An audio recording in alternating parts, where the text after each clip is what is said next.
મિત્રો અમદાવાદમાં પેટ્રોલની panic situation create થઈ છે એટલે ઠેર ઠેર પેટ્રોલ પંપ ઉપર બહુ બધી ભીડ જોવા મળી રહી છે। તમારા વિસ્તારમાં શું છે એવી અફવાઓ ચાલી છે કે કાલે પેટ્રોલનો ભાવ વધીને 122 રૂપિયા થઈ જશે। એવા સમાચારોમાં પણ મળ્યું છે કે પેટ્રોલ ખલાસ થઈ જવાનું છે। રાજકોટના અમુક પેટ્રોલ પંપ ઉપર પણ ખલાસ થઈ ગયું છે। તો તમારા ત્યાં શું સમાચાર છે એ કમેન્ટ કરીને જરૂરથી જણાવો, કેમ કે જનતાને વારંવાર હવે લાઇનમાં ઊભું રહેવું પડે છે। અત્યારે અહીંયા 1000થી વધારે ગાડી છે ને જેના લીધે ટ્રાફિકની સિચ્યુએશન તમે જોઈ શકો છો કે ટ્રાફિક કઈ રીતે વધ્યું છે।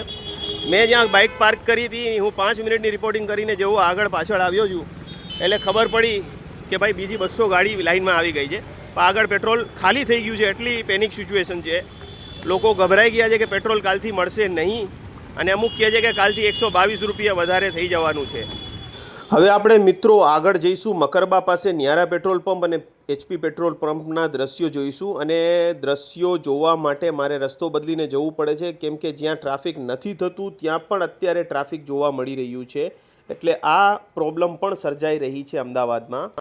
ન્યારા પેટ્રોલ પંપ ઉપર આપણે છીએ। ન્યારા પેટ્રોલ પંપ ઉપર પણ આ જ હાલત છે, બહુ ભીડ છે, 1000 વ્હીકલ છે, અહીંયા બી ચક્કા જામ છે, આના લીધે ટ્રાફિક બહુ ક્રિએટ થઈ રહ્યું છે।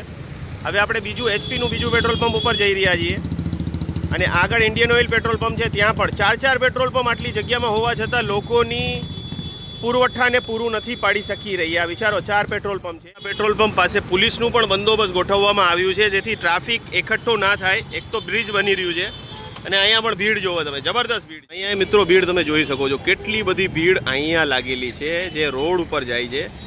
નહીં તો 1000-2000 વાહન ક્યાંય નથી ગયા। તમે જો કેટલી બધી ભીડ છે, કેટલી બધી, લોકો ગભરાઈ ગયા છે। મળતી માહિતી મુજબ હર્ષ સંઘવીએ ઓનલાઈન આવીને કીધું છે ગભરાવાની કોઈ જરૂર નથી અને પુરવઠો પૂરેપૂરો છે, એટલે પેનિક સિચ્યુએશન ક્રિએટ ના થાય અને ખોટી અફવાઓ ઉપર ધ્યાન ન આપવા માટે વિનંતી કરવા કીધું છે। તો ન્યારા પેટ્રોલ પંપ પછી પાછે આપણે HPના બીજા પેટ્રોલ પંપની હાલત જોઈએ છીએ।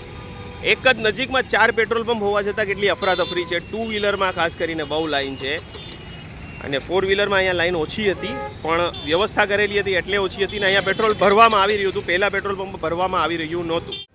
અહીંયા ઊભેલા લોકોથી વાત કરી, કોઈ અડધી કલાકથી ઊભું છે, કોઈ કલાકથી ઊભું છે।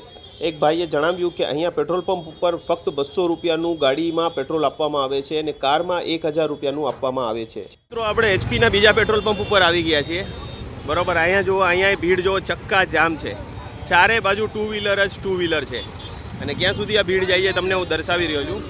કેમેરામેન બી કોઈ આવી ગયા છે, આ તમે જુઓ ત્યાં સુધી ભીડ છે, બરાબર। પછી બીજો પેટ્રોલ પંપ ચાલુ થઈ જાય એટલે ત્યાં પાછી ભીડ છે।